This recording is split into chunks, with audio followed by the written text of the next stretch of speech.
Visakha Gajuwaka Aganampudi toll gate ని ఎట్టకేలకు రాత్రి తొలగించారు. స్థానికులు ఎంతో కాలం నుంచి మొరపెట్టుకున్నప్పటికీ హైకోర్టు ఉత్తర్వులను ధిక్కరించి మరీ టోల్ ప్లాజా యాజమాన్యం ఇప్పటి వరకు అక్రమ వసూళ్లకు తెగబడింది.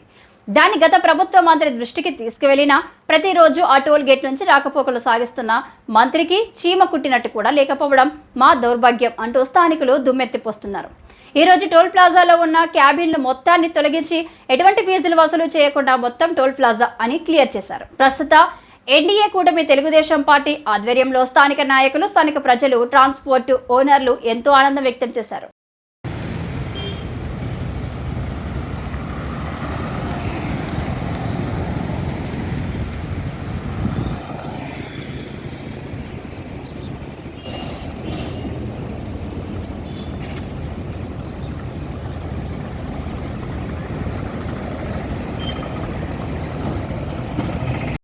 మరి ఏదైతే గాజువాక నియోజకవర్గంలో మరి గ్రేటర్ శాఖలో ఉన్నటువంటి అగనపూడి టోల్గేటు మరి కొన్ని సంవత్సరాలుగా మరి ఈ ప్రాంతంలో ఉన్న ప్రజలందరూ కూడా చాలా ఇబ్బందులు ఎదుర్కొంటున్నారు. ఎన్నోసార్లు ధర్నాలు చేయడం జరిగింది, ఎన్నోసార్లు వినతిపత్రాలు అందించడం జరిగింది.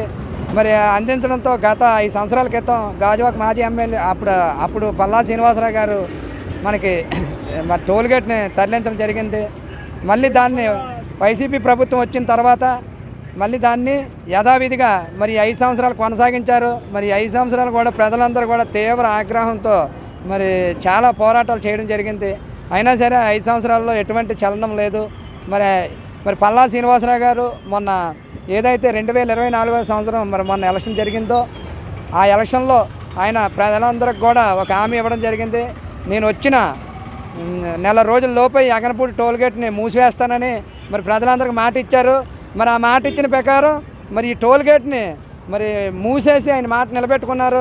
ఎందుకంటే ఇలాంటి మంచి పనులు చేయడం వల్ల ఈ ప్రాంతంలో ఉన్న ఫార్మా ఎంప్లాయీస్ కానీ, విద్యార్థులు కానీ, అలాగే స్టీల్ ప్లాంట్ నిర్వాసితులు ఎంప్లాయీస్ కానీ, అలాగే మరి హాస్పిటల్కి వెళ్తున్న మరి పేషెంట్లు కానీ ఇలా చెప్పుకుని మార్కెట్కి మన గాజువాక మరి మార్కెటింగ్ వెళ్ళాలంటే అగనపూడి ప్రాంతం నుంచి మరి ఇదే రోడ్లో వెళ్తుంటారు. వీళ్ళందరూ కూడా చాలా ఆనందాన్ని ఎలక్ట్రానిక్ మీడియా మిత్రులకు అందరూ కూడా నా యొక్క నమస్కారాలు తెలియజేస్తున్నాను. కానీ గతంలో ఎలక్షన్ మూమెంట్లో శ్రీ పల్లా శ్రీనివాసరావు గారు గౌరవనీయ శాసనసభ్యులు, ఇప్పుడు రాష్ట్ర పార్టీ అధ్యక్షులు కూడా అతను ఇచ్చిన హామీ ప్రకారంగా ఈరోజు టోల్గేట్ని తొలగించడం జరిగింది. మరి భవిష్యత్తులో అతను ఇచ్చిన హామీలన్నీ కూడా అతను నెరవేరుస్తారని చెప్పి ప్రజలందరూ కూడా మంచి నమ్మకంతో ఉన్నారు. మరి దీనివల్ల మన వార్డు ప్రెసిడెంట్ మరి దశేంద్ర గారు పూర్తిగా మరి వివరాలన్నీ కూడా మీకు తెలియజేయడం జరిగింది. దీనివల్ల మరి చుట్టుపక్కల ప్రజలు, అగనంపూడి నియోజకవర్గం ప్రజలు కాకుండా విశాఖపట్నం ప్రజలు, ఇటుపక్క ఈస్ట్ వెస్ట్ జన ప్రజలు కూడా, అలాగే ఏపీఎస్ఆర్టీసీ కూడా దీనివల్ల నష్టపోతుంది. దీనివల్ల మరి భవిష్యత్తులో అందరూ కూడా ఉపయోగపడుతుందని చెప్పేసి పల్లా శ్రీనివాసరావు ఆధ్వర్యంలో ఎటువంటి నిర్ణయాలు తీసుకొని మంచి కార్యక్రమం చేసినందుకు అగనపూడి ప్రజల తరపున 85వ వార్డు తరపున 79వ వార్డు తరపున మరి మా యొక్క కృతజ్ఞతలు తెలియజేస్తూ ఈ అవకాశం ఇచ్చిన మీడియా మిత్రులకి ధన్యవాదాలు.